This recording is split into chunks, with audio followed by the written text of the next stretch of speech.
Lettre 74. Qu'il n'y a de bien que ce qui est honnête. Ta lettre m'a charmée et m'a réveillée de ma langueur. Du même coup, mes souvenirs, déjà paresseux et lents, se sont ravivés. Comment, cher Lucilius, n'admettrais-tu pas, comme le grand moyen de vivre heureux, cette persuasion qu'il n'y a de bien que l'honnête? L'homme, en effet, qui croit à d'autres biens, tombe au pouvoir de la fortune et à la discrétion d'autrui. Celui qui pose l'honnête pour limite de tout bien a son bonheur en lui-même. D'autres seront affligés de la perte ou inquiets de la maladie de leurs enfants, ou désolés de leur inconduite et de la flétrissure qu'ils ont encourue. Une passion adultère fera le supplice de l'un et l'amour conjugal le malheur de l'autre. Il s'en trouve qu'un échec met à la torture. Il en est que les honneurs importunent. Mais dans l'immense famille des humains, la plus nombreuse classe de malheureux est celle qu'agite l'attente de la mort qui de tous côtés nous menace. Car d'où ne surgit-elle point? Comme étrangers sur une terre hostile, il leur faut porter çà et là des regards inquiets et au moindre bruit tourner la tête. Qui n'a point banni cette crainte de son cœur vit dans les transes et les palpitations. Vous ne rencontrez que bannis, que propriétaires chassés de leurs biens, qu'indigents au sein de l'opulence, genre de misère pire que tout autre. Ici des naufragés, plus loin jouets d'un sort pareil, des victimes du courroux populaire ou de l'envie, ce fléau des supériorités. Ils furent à l'improviste en pleine sécurité, balayés comme par ces bourrasques qui dans un jour serein auquel on a foi nous surprennent, ou comme frappés d'un foudre soudain, d'un de ces coups dont les alentours même ont tremblé. Car tout ce qui fut près de l'explosion reste aussi étourdi que ceux qui en furent atteints. Ainsi, dans les catastrophes violentes, pour un seul écrasé, tout le reste est dans la terreur, et les revers possibles contristent l'homme autant que les revers essuyés. Que le malheur fonde inattendu sur un voisin, tous s'alarment. Pareil à l'oiseau qui effarouche le sifflement d'une fronde avide, non seulement le coup nous fait tressaillir, mais le bruit seul du coup. Donc, pour personne, le bonheur n'est possible sous l'influence d'un tel préjugé. Car il n'y a de bonheur qu'où la crainte n'est pas. Où tout est suspect, la vie est mauvaise. Quiconque se livre beaucoup au hasard s'est ouvert une source féconde d'inextricables sollicitudes. Une seule voie mène à l'abri du trouble. Le dédain de l'extérieur et une conscience à qui l'honnête suffit. Car l'homme qui préfère quoi que ce soit à la vertu, ou reconnaît d'autres biens qu'elle, celui-là court tendre la main au don que sème la fortune et attend avec anxiété qu'il en tombe sur lui quelque chose. Figure-toi cette fortune ouvrant une loterie, et surtout ce concours de mortels secouant de sa robe honneur, crédit, richesse. Ici les lots sont mis en pièces par les mains qui se les disputent, ailleurs la mauvaise foi fait les parts entre associés. Certains dons coûtent cher à saisir après qu'ils vous étaient échus, soit qu'ils tombent sur l'homme qui n'y pensait pas, soit que de vouloir trop étreindre, on les perde tous, et que de l'avide envahisseur ils soient repoussés plus loin. Mais même parmi les pillards heureux, pas un ne garde jusqu'au lendemain la joie de sa rapine. Aussi les mieux avisés, sitôt qu'ils voient venir les distributions, fuient l'amphithéâtre, sachant bien quel haut prix se payent ces chétifs objets. Point de lutte à craindre quand on fait retraite. Les coups ne suivent pas qui s'éloignent autour du butin est toute la mêlée. Il en est ainsi des largesses que la fortune jette du haut de sa roue. On se travaille misérablement, on se multiplie, on voudrait avoir plusieurs mains. On lève à chaque instant les yeux vers la distributrice. Comme elle semble tarder ces faveurs qui irritent nos désirs, que peu obtiendront et que tous espèrent. On voudrait les saisir au vol. On triomphe si l'on a pris, et si l'espoir de prendre est déçu chez d'autres, et ce vil butin on l'expire par quelque grande disgrâce ou par les mécomptes de la possession. Éloignons-nous donc de ces jeux funestes. Cédons la place aux hommes de proie. Que l'attente des vains appâts qui pendent sur leur tête les tiennent eux-mêmes plus vainement suspendus. Quiconque a résolu d'être heureux ne doit reconnaître de bien que l'honnête. En admettre quelque autre, c'est d'abord mal juger de la Providence sur ce qu'elle envoie au juste 1000 fâcheux accidents et que ses dons sont peu durables, sont exigus comparés à la durée de l'ensemble des choses. Toutes ces plaintes font de nous d'ingrats appréciateurs des bienfaits célestes. Nous murmurons de ce qu'il nous arrive trop mince, trop précaire, de ce qu'ils nous quitteront. Voilà pourquoi nous ne consentons ni à vivre, ni à mourir. Vivre nous est odieux, mourir nous épouvante. Toutes nos résolutions chancellent. Aucune félicité ne peut combler le vide de nos âmes. C'est que nous sommes encore loin de ce bien immense et suprême où il serait besoin que se fixât notre volonté, puisqu'au-dessus de la perfection, il n'y a rien. Tu demandes pourquoi la vertu n'a faute de quoi que ce soit ? Parce que, heureuse de ce qu'elle a, elle n'ambitionne pas ce qui est loin d'elle. Tout lui est assez grand, car tout lui suffit. Qu'on s'écarte de ce système, plus de foi ni de dévouement. Pour déployer ces deux vertus, il faut supporter beaucoup de ce qu'on appelle maux, sacrifier beaucoup de ce qu'on affectionne comme bien. C'en est fait du courage qui doit payer de sa personne. C'en est fait de la grandeur d'âme qui ne peut faire ses preuves qu'en méprisant comme mesquin tout ce que le vulgaire souhaite comme très grand. C'en est fait de la reconnaissance, dont les témoignages sont autant de corvées pour l'homme qui connaît quelque chose de plus précieux que le devoir et un autre but que la vertu. Mais, sans m'arrêter sur ce dernier point, où ces biens ne sont pas ce qu'on les appelle, où l'homme est plus heureux que Dieu, car les choses qui sont sous notre main, Dieu ne les a point à son usage. La luxure, les banquets splendides, les richesses, et tout ce qui entraîne l'homme par l'appât d'une volupté vile, de tout cela Dieu n'a que faire. Il faut donc croire que Dieu a faute de biens, ou il est prouvé par le fait qu'elles ne sont pas des biens ces choses que Dieu n'a pas. Ajoute que beaucoup de ces biens prétendus sont plus amplement répartis aux animaux qu'à l'homme. Leur appétit est plus vorace, les plaisirs de l'amour les lassent moins, leurs forces sont plus grandes, plus également soutenues, et les voilà donc bien plus heureux que l'homme.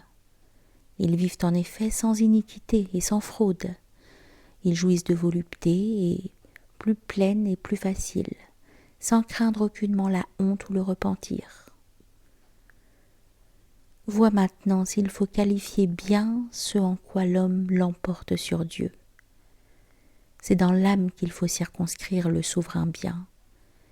Il dégénère si de la plus noble partie de nous-mêmes il passe à la plus vile, si nous le transportons au sens plus actif chez la brute. Non, notre félicité suprême ne doit point se placer dans la chair. Les vrais biens sont ceux que donne la raison. Substantiels et permanents, ils ne peuvent ni périr, ni même décroître ou s'amoindrir. Hors de là sont des biens de convention, ayant même nom que les véritables, sans avoir même vertu. Nommons-les donc des avantages, et pour parler philosophiquement, des emprunts. Sachons du reste qu'ils sont esclaves de l'homme et non point partis de lui-même, qu'il soit chez nous, mais à condition, rappelons-nous-le, qu'il soit hors de nous. Même demeurant chez nous, comptons-les pour des possessions peu dignes et abjectes, dont nul n'a droit de se montrer vain. Car quoi de plus absurde que de s'applaudir de ce qui n'est point notre ouvrage? Que tout cela s'approche de nous, mais n'y adhère pas, afin que si on nous l'enlève, la séparation s'opère sans déchirement. Il faut en user, non en faire gloire, et en user modérément, comme de dépôts prêts à fuir de nos mains. Quiconque ne fut point sobre dans la possession ne les garda jamais longtemps, car la félicité qui ne se tempère pas croule sur elle-même. Compte-t-elle sur ses fugitifs avantages, elle s'envoie délaisser bien vite. Les conserve-t-elle, ils t'écrasent. Peu d'hommes ont pu sans risque déposer doucement leur prospérité. La plupart trébuchent en même temps que leur grandeur, accablés sous l'échafaudage qui les tenait exaucés. Recourons donc à la prudence pour imposer à ces choses la mesure et l'économie. L'esprit de désordre gaspille et précipite les jouissances, et rien d'immodéré ne dure, si la raison, cette grande modératrice, n'en contient les écarts. C'est ce que te montrera la destinée d'une foule d'États qui virent tomber dans sa fleur même leur puissance déréglée. Tout ce qu'avait élevé la vertu s'écroula par l'intempérance. Prémunissons-nous contre de tels malheurs. Or, contre la fortune, point d'enceinte inexpugnable. C'est le dedans qu'il faut armer. Si le dedans est en sûreté, on pourra battre la place, mais non l'emporter. Qui peut ainsi fortifier l'homme? Tu es curieux de l'apprendre? C'est quoi qu'il arrive, de ne s'indigner de rien, de savoir que ce qui paraît nous blesser rentre dans le plan de conservation universel et dans l'ordre des phénomènes qui assurent la marche et le rôle de la création. Que l'homme veuille tout ce qu'a voulu Dieu, qu'il ne s'admire lui et ce qui est en lui que s'il est invincible, s'il tient le malheur sous ses pieds, si, fort de la raison la plus puissante de toutes les armes, il triomphe du sort, de la douleur et de l'injustice. Aime la raison. Cet amour sera pour toi un bouclier contre les plus rudes atteintes. L'amour de ces petits précipite la bête sauvage sur les épieux des chasseurs. Son instinct farouche, son aveugle élan, la rendent indomptable. Souvent la passion de la gloire envoie de jeunes courage braver et le fer et les feux. Il est des hommes qu'un fantôme d'honneur, une ombre de vertu jette dans le suicide.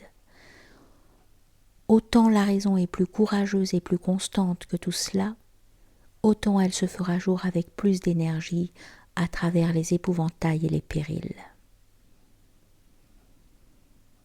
Vous ne gagnez rien, nous dit-on, à nier qu'il n'existe aucun autre bien que l'honnête. Ce rempart-là ne vous mettra point à l'abri de la fortune et de ses coups. Vous comptez en effet au nombre des biens des enfants qui vous aiment, une patrie jouissant de bonnes institutions, des parents vertueux. Or vous ne sauriez être impassible témoin de leurs dangers. Votre patrie assiégée, la mort de vos enfants, la servitude de vos proches vous bouleverseront. Écoute contre ces objections ce qu'ordinairement on répond pour nous. Puis j'exposerai ce qu'à mon sens on pourrait dire de plus. Il n'en est pas ici comme de ces avantages dont la disparition fait place à quelque incommodité. La santé qui s'altère, par exemple, de bonne devient mauvaise. Que notre vue s'éteigne, nous voilà frappés de cécité. Les jarrets coupés ôtent à l'homme non seulement son agilité, mais l'usage de ses jambes. De tels risques n'existent point pour les biens dont j'ai parlé ci-dessus. Comment? Si je perds un fidèle ami, serais-je pour cela victime de la perfidie d'un autre? Si je vois mourir des enfants qui m'aiment, s'ensuit-il que des cœurs dénaturés prennent leur place? D'ailleurs, ce ne sont pas mes amis, mes enfants qui sont morts. Ce sont leurs personnes. Et le bien ne saurait périr que d'une manière, en devenant mal, ce que la nature ne permet pas, parce que toute vertu et tout produit de la vertu demeure incorruptible. Puis quand j'aurai perdu des amis, des enfants irréprochables et qui répondaient aux vœux de leur père, il me reste de quoi m'en tenir lieu. Qui m'en tiendra lieu? Tu le demandes. Ce qui les avait fait bons, la vertu. Elle ne laisse point de vide dans l'âme. Elle l'occupe tout entière. Elle en bannit tous les regrets. Seule elle nous suffit, car tous les biens tirent d'elle leur valeur et leur origine. Qu'importe qu'une eau courante soit détournée et se perde, si la source d'où elle coulait est respectée. Tu ne prétends pas qu'un homme soit plus juste, plus réglé, plus prudent, plus honorable quand ses enfants survivent que quand ils périssent. Donc il n'en sera pas plus vertueux. Donc il n'en sera pas meilleur. Or n'en est ni plus sage, parce qu'on a quelques amis de plus, ni plus insensé pour quelques amis de moins. On n'en est donc ni plus heureux, ni plus misérable. Tant que la vertu reste sauve, on ne s'aperçoit pas qu'on n'ait rien perdu. Qu'est-ce à dire? N'est-on pas plus heureux entouré d'un cercle d'amis et d'enfants? Pourquoi le serait-on? Le souverain bien ne s'entame ni ne s'augmente. Il est toujours en même état, quoi que la fortune fasse, qu'une longue vieillesse nous soit octroyée ou que nous finissions en deçà de la vieillesse. La mesure du souverain bien est égale, malgré l'inégalité d'âge. Pour décrire un cercle ou plus grand ou moindre, on ne modifie que l'espace, non la forme. Que l'un subsiste plus longtemps et qu'on efface l'autre aussitôt, et qu'il se perde sous la poussière où il fut tracé, la forme de tous deux a été la même. La rectitude des lignes ne se juge ni par leur grandeur, ni par leur nombre, ni par le temps mis à les faire.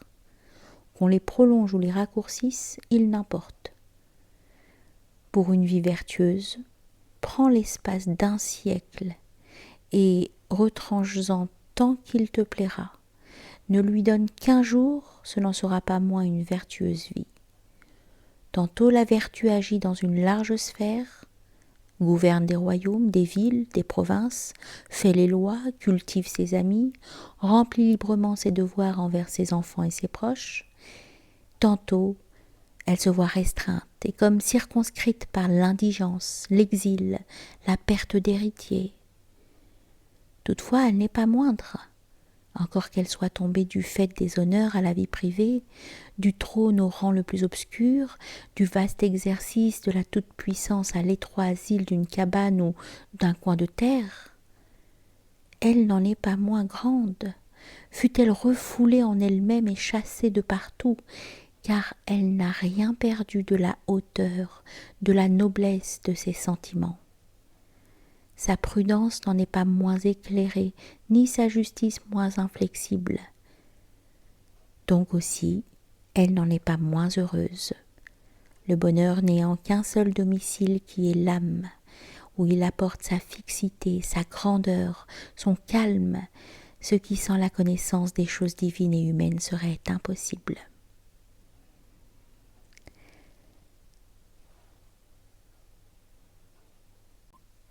Voici maintenant ma propre réponse, comme je l'ai promise. Le sage n'est point abattu par la perte de ses enfants, ni par celle de ses amis. Il supporte leur mort avec le même calme qu'il attend la sienne. Il ne craint pas plus celle-là qu'il ne s'afflige de celle-ci, car la vertu est toute harmonie.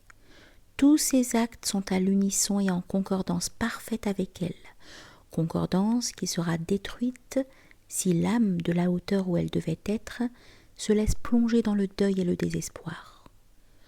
Toute agitation de la peur, toute anxiété, toute paresse d'agir est contraire à l'honnête. L'honnête est chose pleine de sécurité, libre d'embarras, de frayeur, toujours alerte pour le combat. Mais quoi? Le sage ne ressentira-t-il pas alors quelque espèce de trouble? N'aura-t-il pas le teint altéré, le visage ému, les membres saisis d'un froid soudain? N'éprouvera-t-il rien de ces impressions qui agissent sans que la volonté y préside, par un mouvement indélibéré de la nature? Je l'avoue, mais il n'en demeura pas moins convaincu qu'aucune de ces pertes n'est un mal et ne mérite qu'une âme saine y succombe. Tout ce que son devoir lui dit de faire, il le fait hardiment, avec promptitude. Il n'appartient qu'à la folie, nul ne le niera, de faire lâchement et à contre-cœur ce qu'elle doit faire, de pousser son corps d'un côté, son âme de l'autre, et d'être tiraillée par les mouvements les plus contraires. Ses désespoirs même où elle triomphe et s'admire ne lui valent que le mépris, et jusqu'aux choses dont elle se glorifie, elle ne les fait pas de plein gré. S'agit-il d'un mal qu'elle redoute, l'attente est pour elle aussi accablante que l'événement, et tout ce qu'elle craint de souffrir, elle le souffre par la crainte seule. Dans une constitution débile, la maladie s'annonce par des signes précurseurs. C'est une sorte d'engourdissement qui pèse sur les nerfs, une lassitude sans avoir rien fait, des bâillements, un frisson qui parcourt les membres. Ainsi une âme maladive, bien avant que les maux ne la terrassent, se sent ébranlée. Elle les anticipe, elle tombe avant l'heure. Or, quelle plus grande extravagance que d'être en anxiété de l'avenir, et au lieu de se réserver pour les douleurs futures, d'aller au-devant de ces misères et de rapprocher des crises que pour bien faire on doit reculer, si les dissiper est impossible. Veux-tu la preuve qu'on ne doit jamais se tourmenter de l'avenir? Qu'un homme apprenne que dans 50 ans d'ici, il subira quelque supplice. En sera-t-il troublé si sa pensée ne franchit l'intervalle pour se plonger dans ces angoisses qui ne l'attendaient qu'au bout d'un demi-siècle? C'est par un même travers que certains esprits, amoureux du chagrin et en quête de sujets d'affliction, s'attristent de vieux souvenirs déjà effacés par le temps.